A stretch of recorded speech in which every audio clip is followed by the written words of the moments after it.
Hey guys, तो आज के আমি আপনাদের জন্য নিয়ে এসেছি কাঁচকলার বড়ার রেসিপি। তাহলে চলুন শুরু করি। Hey guys, welcome back to my channel Maria's dream cuisine.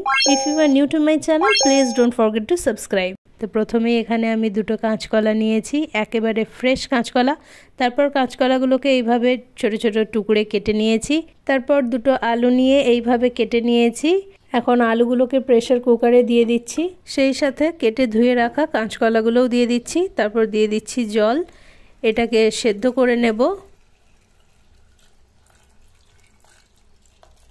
এখন গ্যাসের ফ্লেমটা অন করে দিলাম, হাই হিটে রেখে 2 থেকে 3টে হুইসেল দিয়ে নেব। প্রেসার কুকারটা এখন একটু ঠান্ডা হয়ে গেছে।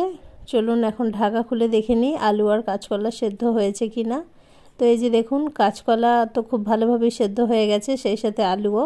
কাঁচকলা আর আলু ঠান্ডা হয়ে গেছে। এখন একটা পাত্রে কাঁচকলা আর আলুগুলোকে বের করে নিচ্ছি কুকার থেকে। তো এইভাবে আমি সবগুলোকে বের করে নিলাম। তারপর একটা চামচের সাহায্যে এগুলোকে এখন ম্যাশ করব।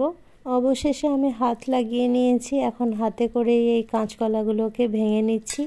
তারপর আলু আর কাঁচকলা একসাথে ভালো করে ম্যাশ করে নিতে হবে।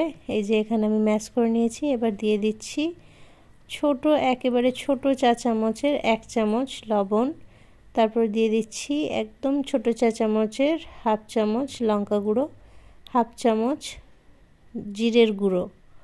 তারপর দিয়ে দিচ্ছি কুচানো পেঁয়াজ আর কুচানো লঙ্কা। এবার শেষে দিয়ে দিচ্ছি ধনেপাতা কুচি।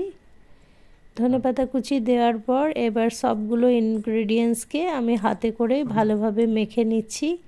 পেঁয়াজ, কাঁচা লঙ্কা এগুলো আগে ভালো করে মেখে নিচ্ছি। তারপর আলুর সঙ্গে খুব ভালোভাবে মিক্স করে নিতে হবে।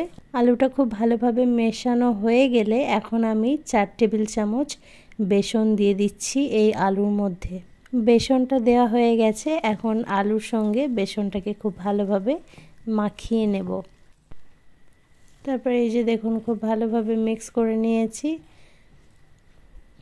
তারপর এটাকে আমি অল্প একটু হাতে নিয়ে গোল গোল করে নিচ্ছি। তারপর হাতে করে একটু প্রেস করে এরকম কোপ্তার মতো শেপ দিয়ে নিলাম।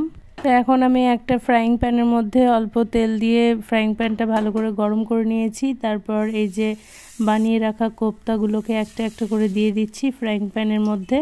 একটা ফ্রাইং প্যানে যতগুলো ধরবে আমি ততগুলো দিয়ে দিলাম, মোটামুটি 7টা দিয়েছি। কাঁচকলার এই বড়াগুলো এক পিঠ ভালো করে ভাজা হয়ে গেলে এইভাবে আমি এখন উল্টে নিচ্ছি, যাতে 2 পিঠ ভালোভাবে হয়ে যায়।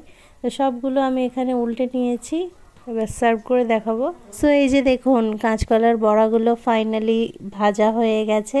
খুবই সুন্দর লাগছে, খেতে খুবই সুস্বাদু এবং সেই সাথে অবশ্যই খুবই হেলদি। কাঁচকলায় অনেক বেশি পটাশিয়াম আছে, যা আমাদের ইমিউনিটিটাকে আরও বেশি স্ট্রং করে। তাহলে ভিডিওটি ভালো লেগে থাকলে প্লিজ একটা লাইক করবেন, কমেন্ট করবেন। আর আপনারা কেমন রেসিপি দেখতে চান আমাকে অবশ্যই কমেন্ট করে জানাবেন। আল্লাহ হাফেজ।